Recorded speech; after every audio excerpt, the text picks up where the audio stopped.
and we'd like to thank you for tuning in to today's episode, brought to you by Deloitte from downtown Toronto. And before we begin, we'd like to begin with a land acknowledgement. We acknowledge that Deloitte offices stand on traditional, treaty, and unceded territories in what is now known as Canada. We recognize that Indigenous peoples have been the caretakers of this land since time immemorial, nurturing its resources and preserving its natural beauty. We acknowledge this land is home to many First Nations, Inuit, and Métis people, who continue to maintain their deep connection to the land and its sacred teachings. We humbly acknowledge that we are all treaty people, and we commit to fostering a relationship of respect, collaboration, and stewardship with Indigenous communities in our shared goal of reconciliation and environmental sustainability. Hey, check. Welcome to Northern Echoes, where we tell the story of the Canadian music and actually the Canadian entertainment and a little bit of Canadian history along the way through different echoes from coast to coast. And today we're doing a pretty special edition, and we're going to call it the Reconciliation Echoes. Today we're going to highlight the Secret Path album and the Downie and Wenjack Fund. Both initiated the album, as we all know, by Gord Downie of the Tragically Hip, and also the Downie and Wenjack Fund initiated through Gord Downie and the Chanie Wenjack family.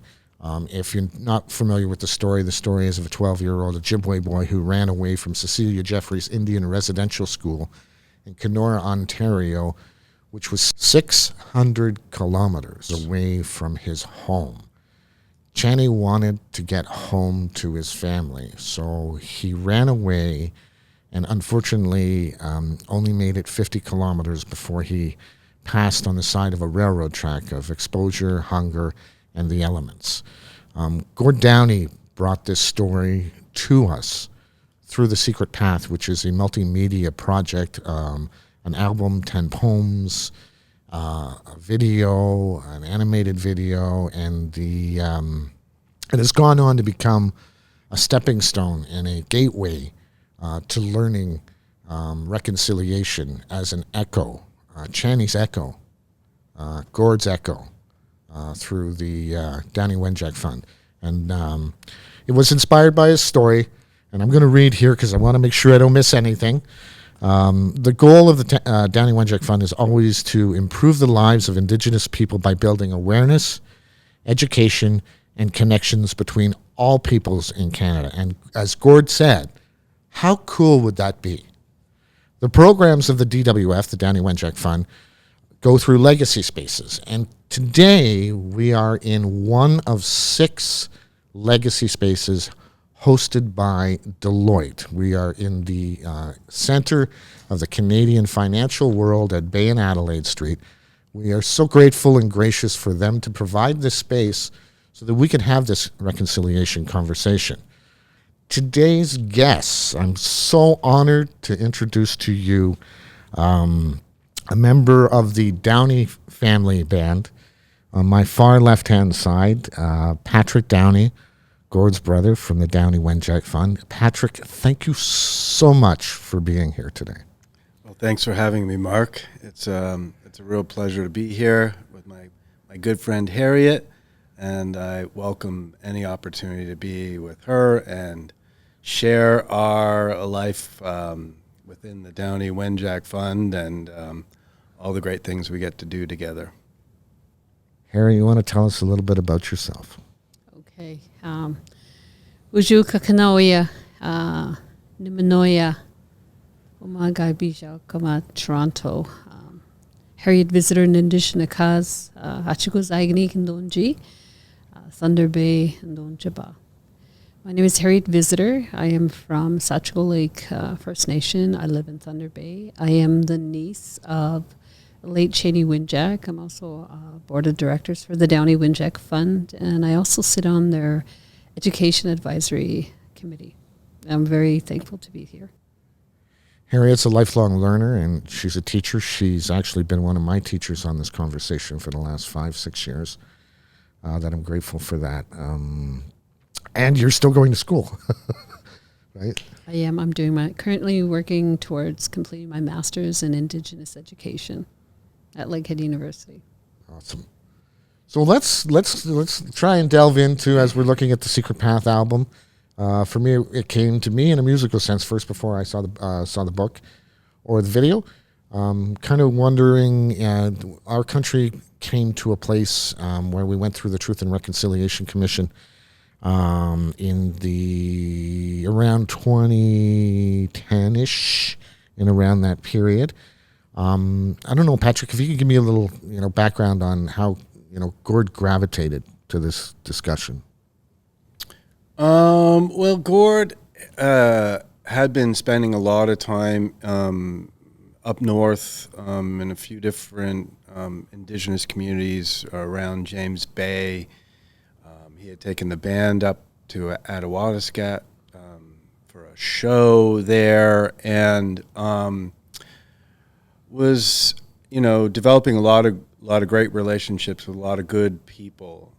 Became very close with like the Tozer family and stuff up in James Bay, and I think just the people really, he became close with a lot of people and really became aware of the situation with a lot of indigenous communities, and I think just the people in general.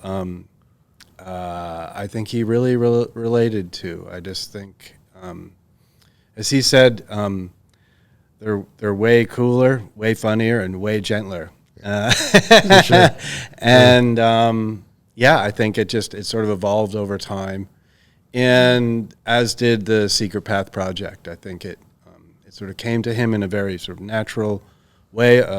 As you mentioned, the story that Ian Adams wrote for Maclean's magazine, a little tiny article, maybe the only guy covering that kind of stuff back in those days. And I guess it resurfaced somehow on a radio documentary that my brother Michael heard and passed it on to Gord, because I think these things were really of big interest to him.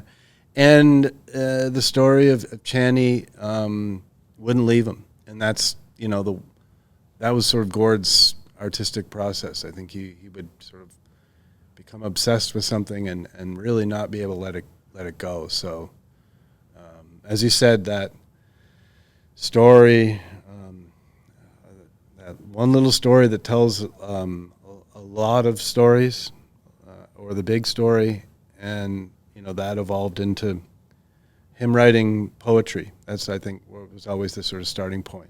Poems, 10 poems, 10 songs, graphic novel, animated film, the DWF Foundation. So it's sort of, it's come very naturally, but it all came from that one, from Chanie into an echo, I guess you could say.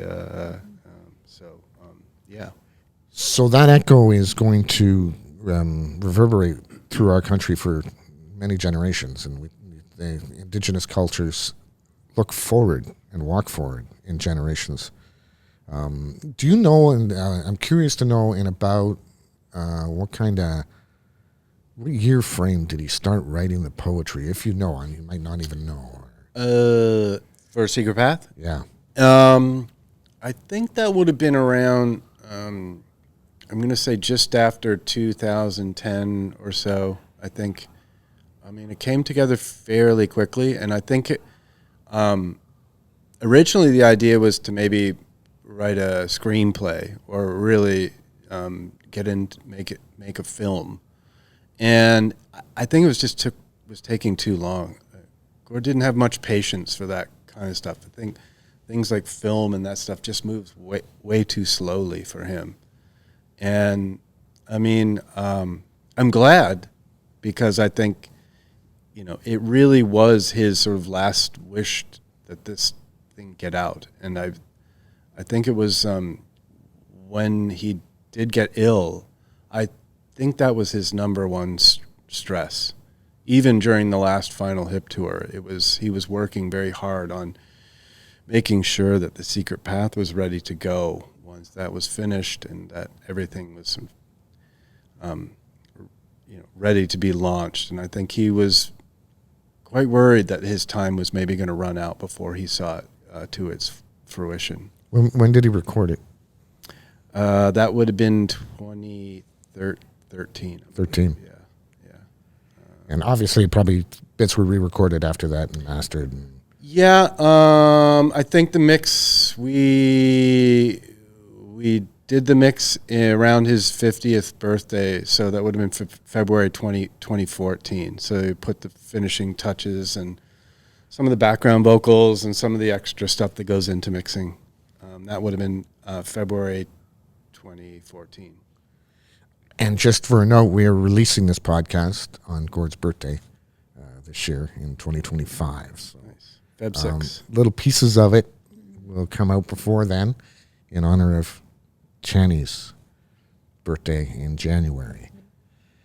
So how did Gord bring the project to you and your family?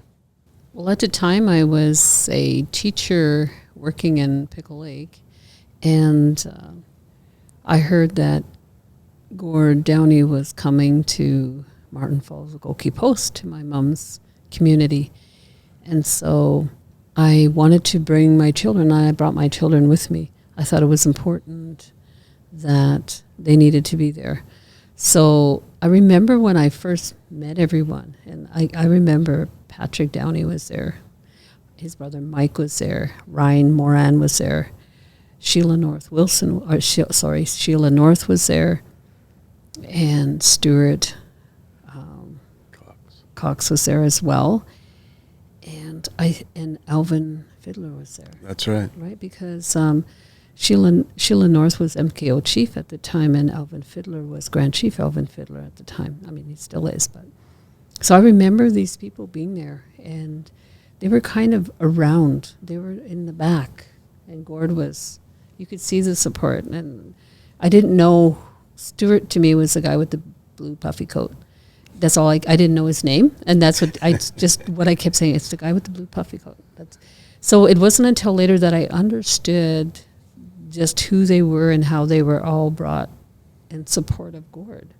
And so I remember when I first heard him, we were actually at the nursing station, and there was no seat, so I sat on the floor. So the educator in me became the student, and I used all my senses to capture what was going on. I knew it was something very significant for our family because of my aunts and my mother talking. I knew that this was very significant for our family, Gord bringing it to us.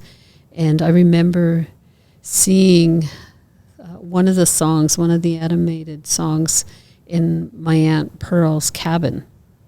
And I sat there across from them, and I just took everything in, and I knew that he was coming to share and he wanted us to work with him, to support him on what he had brought to us to share. And for me, I have one picture of my uncle, and I've never had the opportunity to meet my uncle. If he's anything like my mom and her sisters, and he'd have been amazing. Mm-hmm. But seeing the animation for the first time just gave me a glimpse of who he would be in life, right? So I took a year from that first time of actually seeing it, and I grieved for a year. I gave myself, this is my opportunity now to grieve, because we never had that opportunity, because we were never told. I was never told about him anyway. I think Gord, in his way, was coming out and seeking a kind of what we should do when we engage in these conversations, a blessing to be able to carry the story forward. What they say is acknowledgement and seek permission. Exactly. Right? In the paths forward when we talk about our relationships between Indigenous and non-Indigenous. Too often in our colonial past, we didn't seek permission. So I think Gord showed us by his actions that this is how we should do things. Yeah. He very much, I wouldn't have gone forward without the Wenjack's blessing. It was very important to him. And he was quite nervous about it. And as I was talking to you before, it was that meeting that really in Ogoki Post that I really solidified the bond between our families that I think is sort of the crux of the whole thing, and that is that we're sharing our family's deceased story with the world, with this country and the world. And it's not the easiest thing to do in the world. You have to share, you have to be willing to do that because it's very personal. And obviously our relationships with our siblings or uncles or sons is very personal. So for that to be in the public isn't easy. So I don't know if we were thinking about that when we went up to Ogoki Post, but it was very obvious once we had met your family that it was personal, and it wasn't going to be easy for them to sort of reopen the wounds of Chanie's story. And that is what really hit home to us, because at that time, Gord's story and his prognosis had come out, and it's not easy to have that out and share with the world. So I think at that moment, I think our families really kind of locked in and decided we could kind of do this together because we have that sort of mutual thing.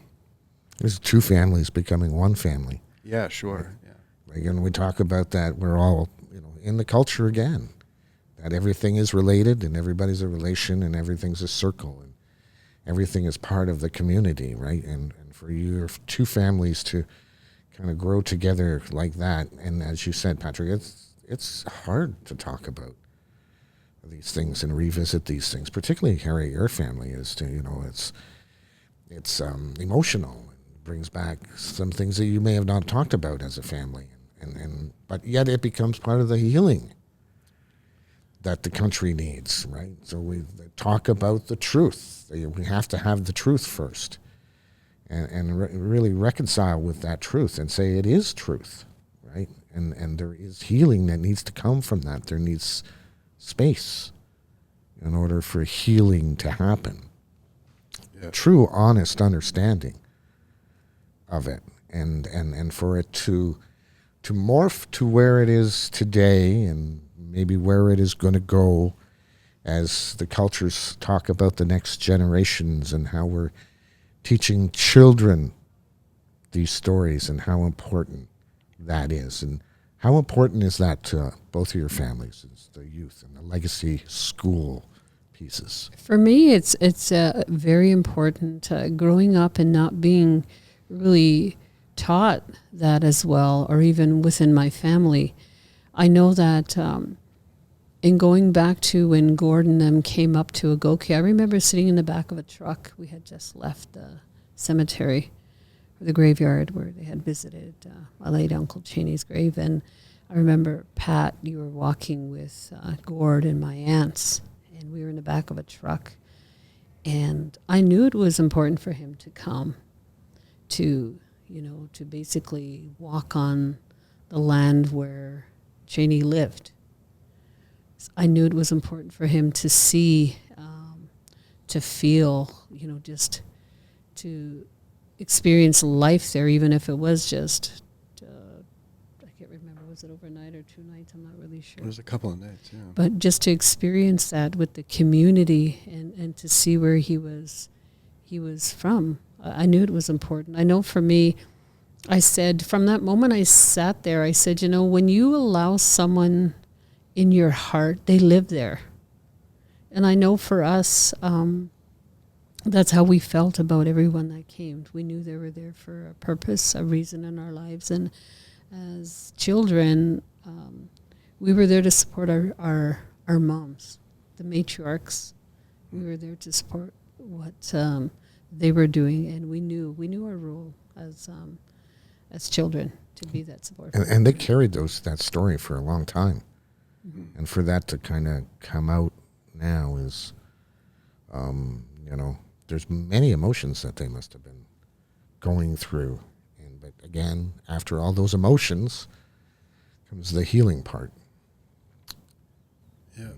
I think it's funny, within a family, everyone grieves or deals with things differently. And you could definitely see that among the Wenjack sisters.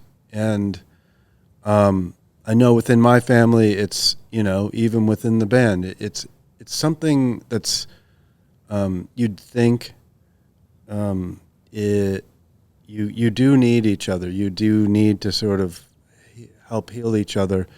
But it's so personal. I know within your family, Harriet, Pearl, that was her mission, to make sure her brother's story was told.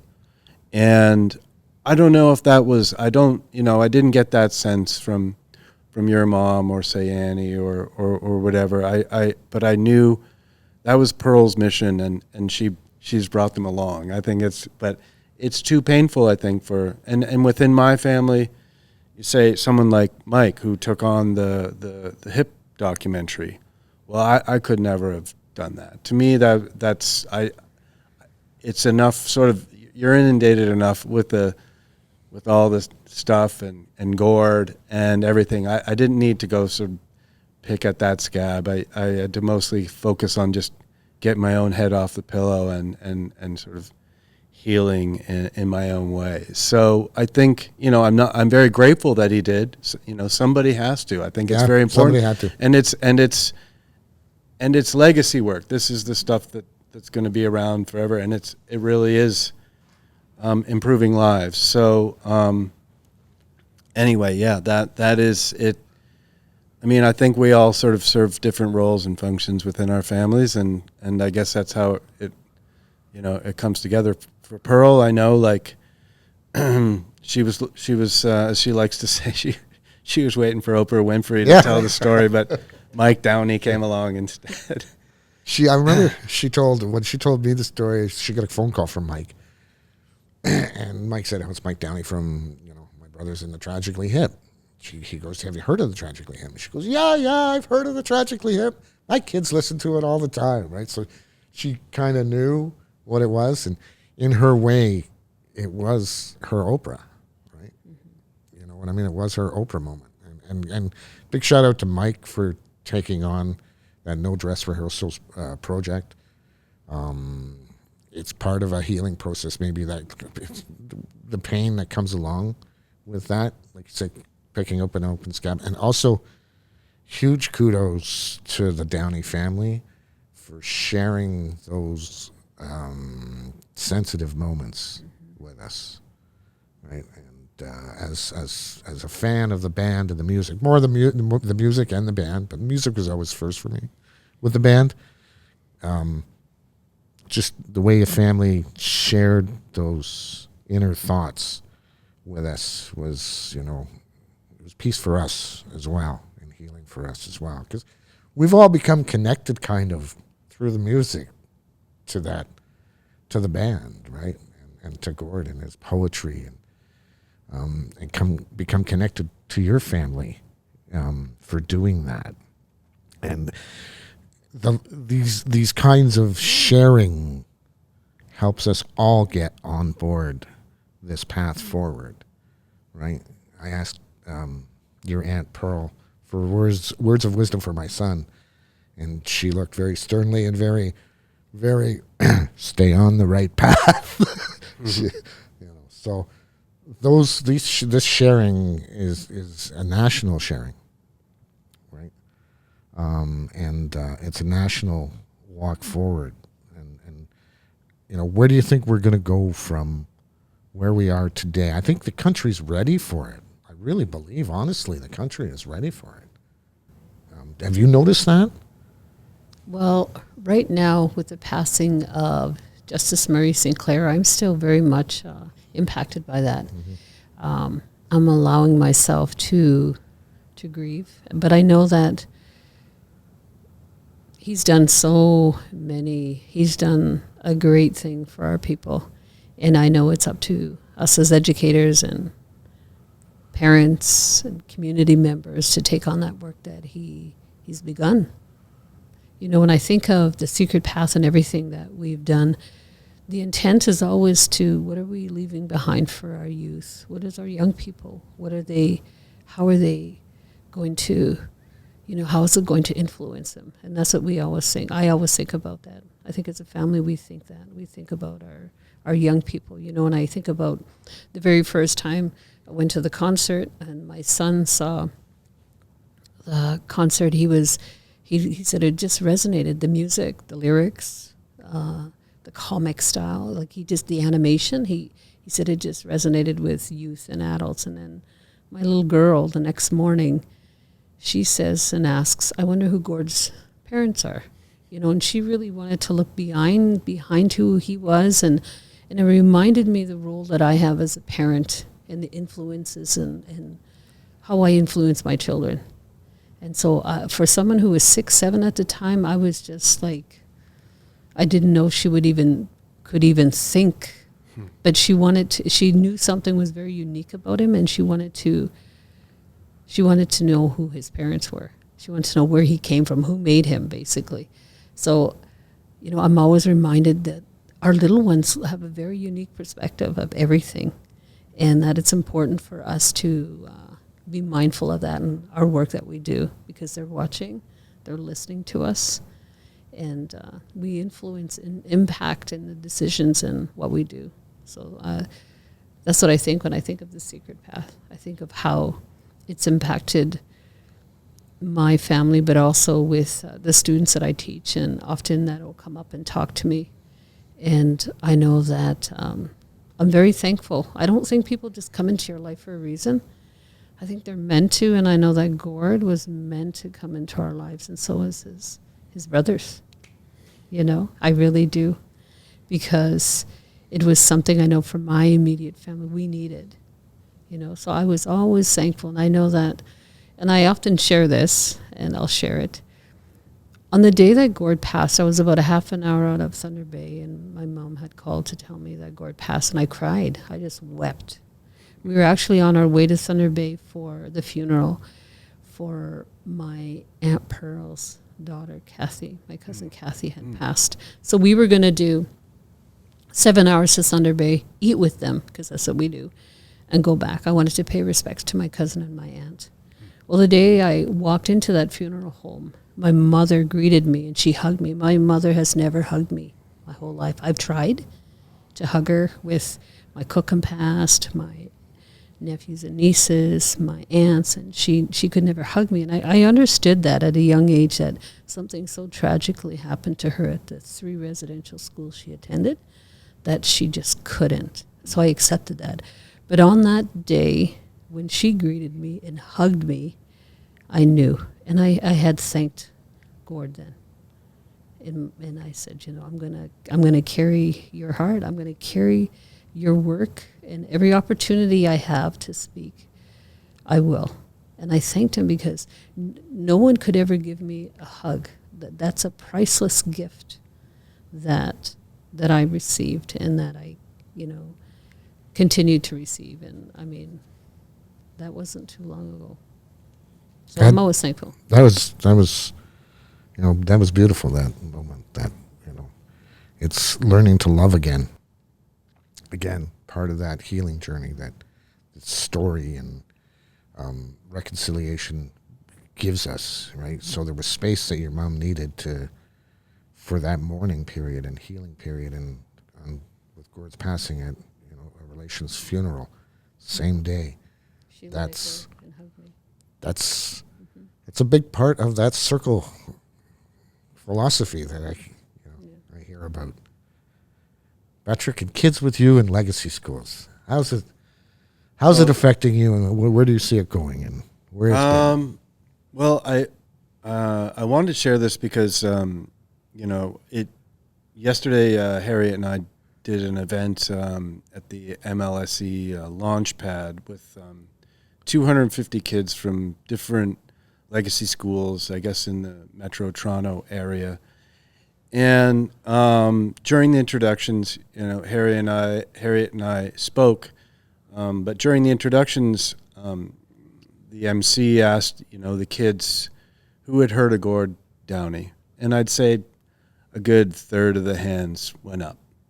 And then he asked who of the kids had heard of Chanie Wenjack, and pretty much all the hands went up.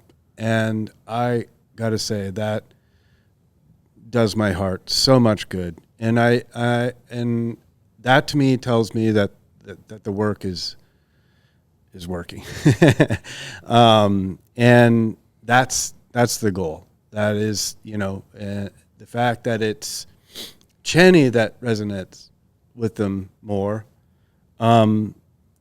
is the work, because kids, they have a very keen sense of right and wrong, good and bad, just and unjust. And that's, they just need to be told the story. And they know that, that's a bad thing. That's not what we want in the country. That's a child. That's us. And anyway, it was a major echo, Mark. I love how you. I love how you weave an echoes in. I like the title. It's good. Anyway, so that really, and I hope that keeps echoing for forever. They talk about 7 generations, right? So it Sure. Gord even said it took on our 150th birthday. Gord mentioned that we have celebrated 150 years. We're not, we shouldn't be as proud as we think we should be on that, and it's going to take 150 years, which would be 7 generations in Indigenous thought process. And to speak of the children, where kids gravitate to kids, so I think when the children see Chanie, it's like, hey, that's my buddy there. You know what I mean? It's we're in this together, right? So children are innocent, and they have, to your point, those pure emotions and those pure feelings to be together with those children, right? And for me, when I listened to The Secret Path, the song Son really shook me to the core when I heard Son, because it was like a father speaking to his child. It was a son, because Chanie, but it could have been a daughter. And it's how just, as we say that what you're trying to leave is for the youth and for your kids. It was Chanie's, in Gord's poetry, was Chanie's father speaking to Chanie, don't worry, I'm always going to be on your shoulder. I'm there for you. Mm-hmm. My love is unconditional for you, which we have for our children, right? So when I heard Son off the Secret Path album, that one shook me to the core, because when I first listened to the album, my son was 12 at the time, same age as Chanie. What song for you that you heard was, kind of lived with you first? I mean, I'm sure every song lived with you at some point, but which one lived with you first? I have to say it's Son as well, because it reminds me and it gives an opportunity for my grandpa to be acknowledged and recognized. My grandpa was he was a hereditary chief. He was a fiddle player. He used to run the barge from Moose Factory down the Albany to Ogoki Post to Osenberg House. So if you knew my grandpa, he was a very gentle. I don't ever recall my grandfather ever raising his voice. He was a very gentle man and patient with all his grandkids. And so for me, I cried because my grandpa, I cried tears for my grandpa, because it just recognized what his relationship and the love that he had for Chanie. So having Gord sing it and having William Prince sing it, it's just, I like, that's the song that just still resonates with me. Okay, my turn. Well, Son is good. I like Son because, I sing on it. Awesome. I knew I loved it. I did some backgrounds on that. I'm not sure if I got credited, but we can fix that. Right. But I know initially Gord had shared the demos with me all along, which I became very attached to. And 7 Matches really stood out at the time.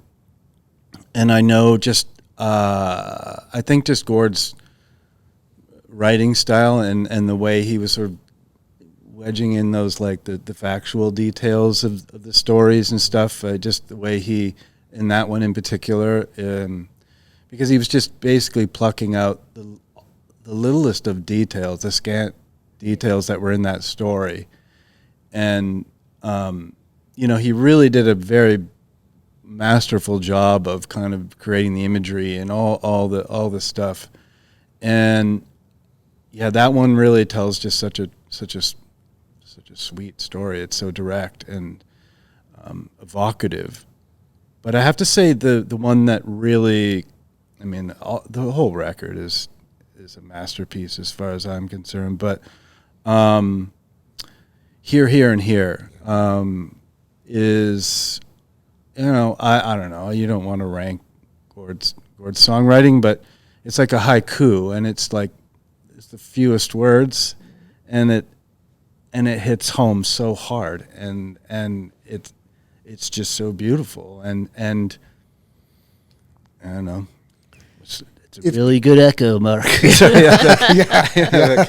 I don't know. Yeah, no, for sure. Here, Here, and Here is to me, it's kind of like a transcendental kind of song where, I feel here, I hurt here, right? It gives that human emotion of how, like the way Gord weaved this whole album to tell the story of a perspective of a 12-year-old boy that he hadn't known, but he felt so closely with, to tell about his journey or his attempted journey home. And then I feel here. It's almost like, did Gord feel here with Chanie? Right?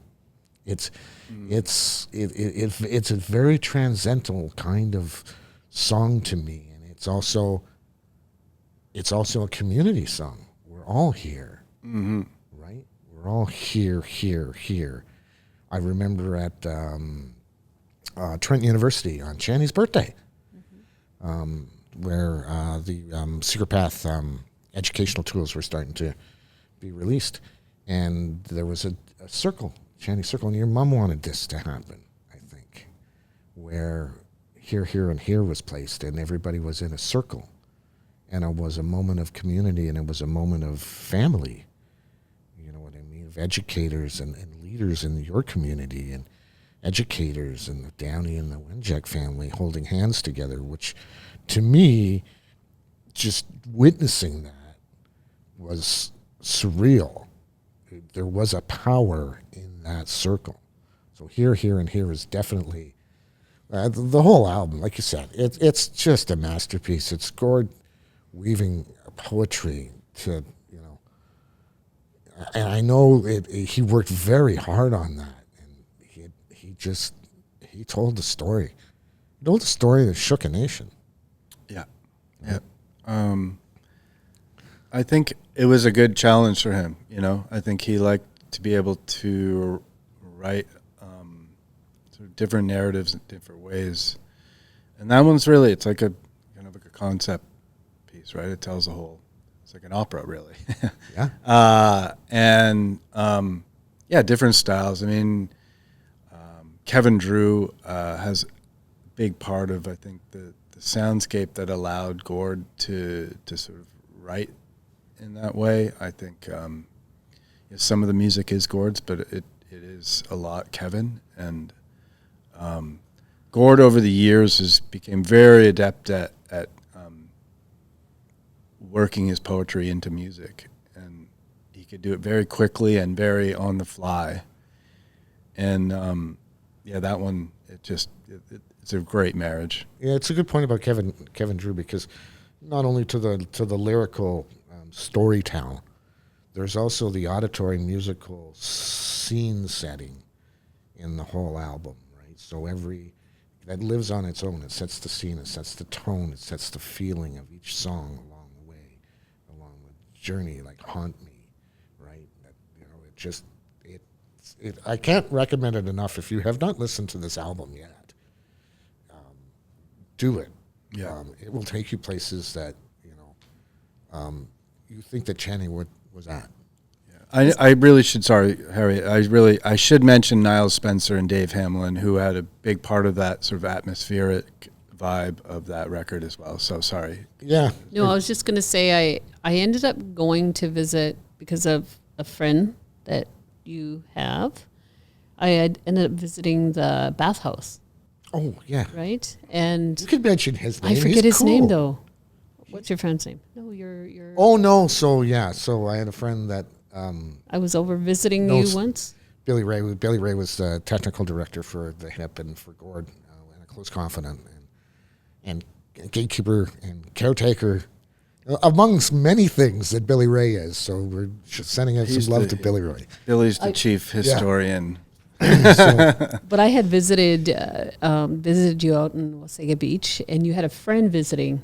Yeah. So my best man, JP Newton, was one of the HIP's tour bus driver, and he knows all the crew, and it's a family. So that's how I was able to get in. So she called and said, You "Hey, could always, just call me. Yeah. This was, I don't know how many years ago, right? When we stopped over to visit. But so I went there and I got to see where Secret Path was recorded. And one of the things that I could hear geese. And I was like, wow, like that sounds like home. And he says, well, that's why it's part of the album, because the geese are so loud and they're just across the road from the bathhouse. So, from the lake. yeah, from the lake. The lake. So I was like, wow. It's actually the river, right. St. Lawrence. Okay. There you go. Thank you. So yeah, I thought it was pretty cool that's why the geese were in the album, because they couldn't help but record the sound of the geese. Another echo. Right. Exactly. So where are we going? And where we are right now is a pivotal moment. Like I said, I think the country is ready to listen, to learn, give space. We're not there yet, so maybe you want to speak to hope, because there's truth, hope, and educate. Well, I know at the fund we keep very sort of close eye on what the chatter is, what the actual situation is, what is happening, and to the point of, I think, surveys and stuff, like where are people at with reconciliation in terms of their know-how, engagement, and really, I think the last one they did was in 2022. It's still really only 1 in 3 Canadians has a certain amount of familiarity with residential school history and the current situations in the Indigenous world. So that's not much. That's not good enough. That's not nearly good enough. I mean, I go by the idea, the notion that eventually the goal is that we don't need truth and reconciliation. That is a completely egalitarian society, that Indigenous culture is the center, if not the forefront. And we start losing the remnants of this colonial piece. Like if it was up to me, there'd be a few less Kings and Queen Streets. Sorry, Toronto. And it would be more, Indigenous-centric, Indigenous focus. So it's part of our just sort of everyday consciousness. Indigenous issues should be everybody's issues. They should be, they should affect everybody the same way. And that's where I'm at, and we're a long way from that. So we continue to do what we do. I mean, Indigenous people don't need truth. They know the education. It's all going to come from the other side. Mm-hmm. And so that's my feelings. I don't know. How do you feel, Harriet? I think that, like I said, I'm still not really, but I'm still impacted by the death of Murray Sinclair and what he's done for our people. But I know that's one person. I know that we have the ability within our communities and within our families. We know ourselves better than anyone else, and we know what we need. And I see our youth, our young people, like the little ones. I see them; they're becoming stronger. After one of the things that just kind of resonated with me after teaching online, and when the 215 graves were found at the former Kamloops Indian Residential School, and when we went back to in-person learning, I saw such a change in our elementary students. I saw children that were refusing to stand. I sat across from a classroom, and they weren't standing for O Canada. And, I had my lights dimmed because I was just, online doing some stuff. And I observed them, and I saw the teacher looking at me, and I nodded for her to leave them. But I knew then at that time that our youth are wanting and demanding their voice to be heard, and are not satisfied with what they've been told or shared, that they want answers.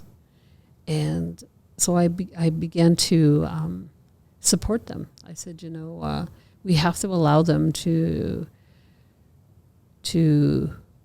their voices to be acknowledged and recognized. I said, to allow them to sit when they're choosing to sit. Because these youth, these children just came through a pandemic. They've seen something so tragically happen that the whole world was impacted when the 215 children were found. That I saw a change happening in our youth, and I knew that I need to go back to school. I said, I need to go back to school so I can better equip myself to help with what I see is happening in our young ones, our Banujiuk. It just, it gave me almost like an inner strength again to say, okay, I know my purpose. I'm an educator, that's my purpose.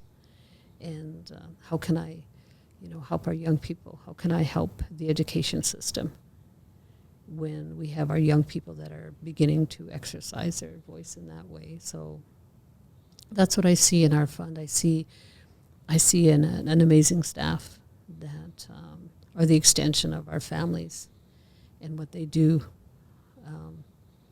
Here in this, they're from all over. I come from Thunder Bay, and our board, I see amazing, passionate people who want to help my people, our people.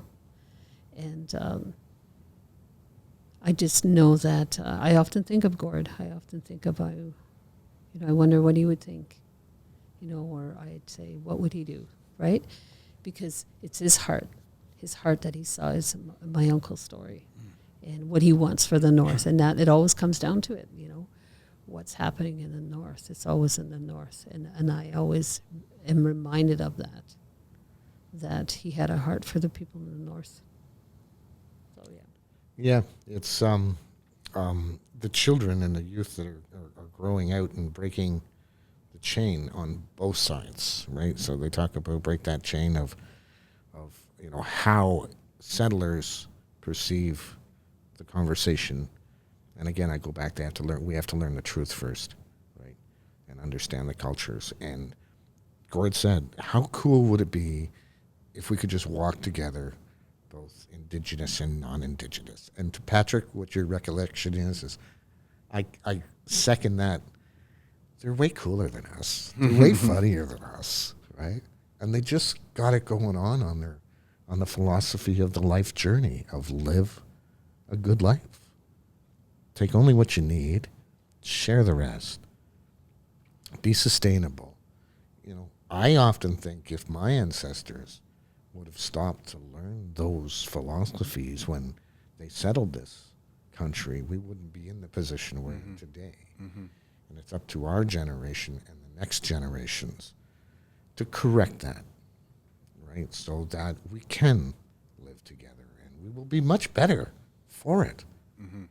Right? So, and there's so many ways to do it, right? Listen is one of the things that I hear all the time. And I think when the 215 children were found on the West Coast, I thought to myself, and the country was shocked. I thought to myself, we've been told this for decades, that was a reality, and we didn't listen. So we need to listen, and as part of the brotherhood, right? And both of you sharing these as part of that circle. So we're not there yet. And like I said, 1 in 3 is not enough. No, and I did on Orange Shirt Day, I did a post for the HIP as something they wanted me to do, and I don't really look at social media, but I did happen to see the comments on thing, and it's shocking how much it's gone the other way, where we have to deal with people, and I don't know if this is just the current climate in the world, but we're dealing with now residential school deniers. So I'd say the majority of the comments that came back, just people that are denying this history, which is like going back another 50, 100 years. So there is a lot of work to be done. It's not just, it's correcting history as well. Lots of work. Yeah, and it's we're not going to stop.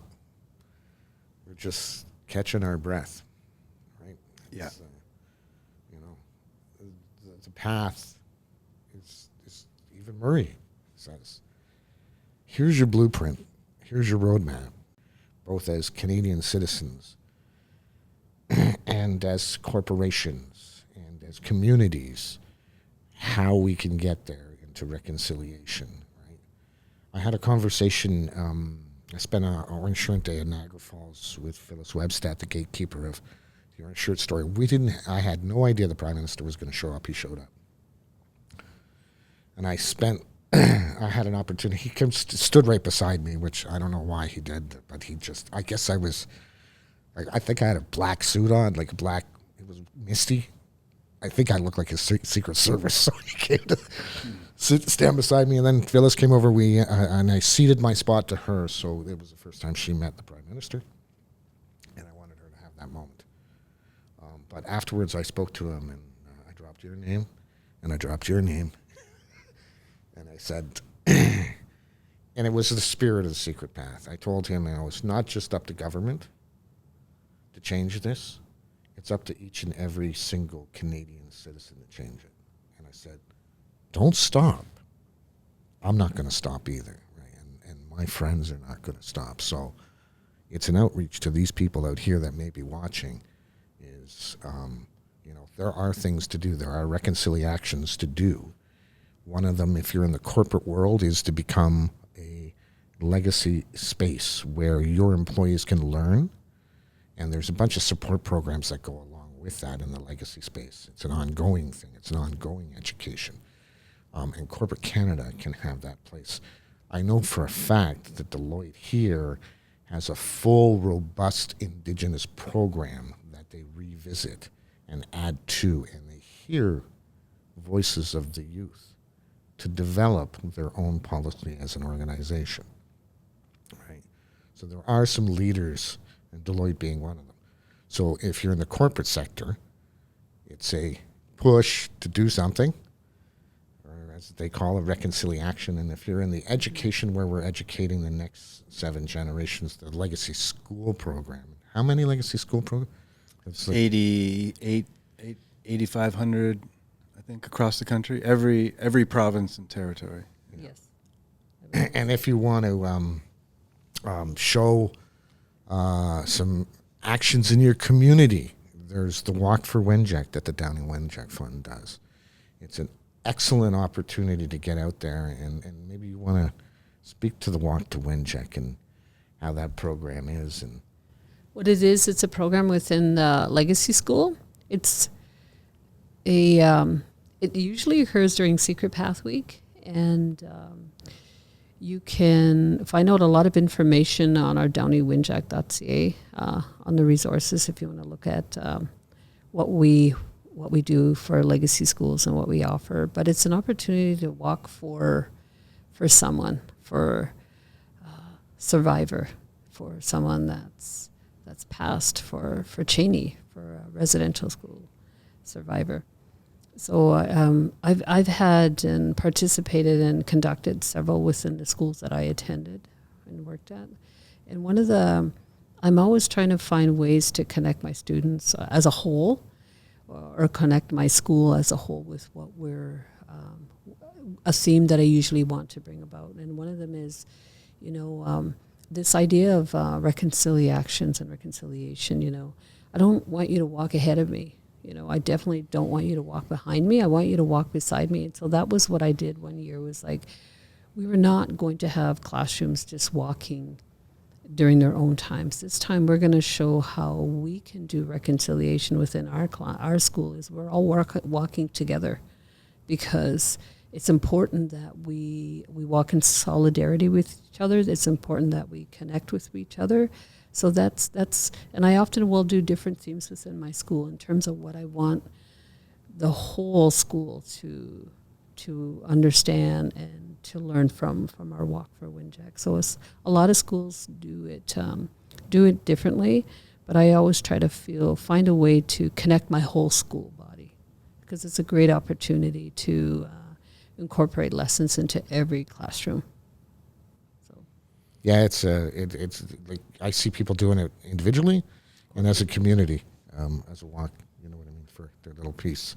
And corporately as well. Yep, and corporately as well. So you can go to the website and register your corporation, your individual, and it keeps the fire going. I told your brother Mike one time, I said, when I found out about the story, I have a secret path fire. He goes, I like that. You had I had some rings done. Urns, yeah. Sorry, but or not urns. What are they? The fire rings. The fire fire rings, pits. sorry. Yeah. Daisy's got one at her place, and it's a way. It's symbolic, right? Well, I have to say, even from a personal level, like the reconciliations work. I mean, I think it's great for corporations. It's great for schools. It's great for individuals, because if you're a new Canadian, if you're a Canadian that's not familiar with any part of, like, say, Indigenous history or culture, it's the way in, and like you were saying before, Mark, it grows and grows and grows, and it can be a daunting, place to be when you really don't know anything, but it just builds on itself, as does your compassion, as does your interest, and those, the stories, the echoes, whatever, become a little bit easier to understand as you kind of engage more and more. And all it takes is one little action, and I've seen it within schools, within these places, how much people embrace it, and how much it just sort of builds on itself. Yeah, it's I think I mentioned to you at one Walk for Wenjack, I said it's like anything else in life. If you want to learn more, you have to kind of open yourself up for it. And I called it like a reconciliation spirit, like not an actual ghost or anything that comes down. It's just the spirit. If you open yourself up for it, it'll enter, and it'll bring a lot of good things in life, right? Especially through the cultures. Mm-hmm. I am so grateful that we've had this opportunity to chat. I can't thank you both enough for,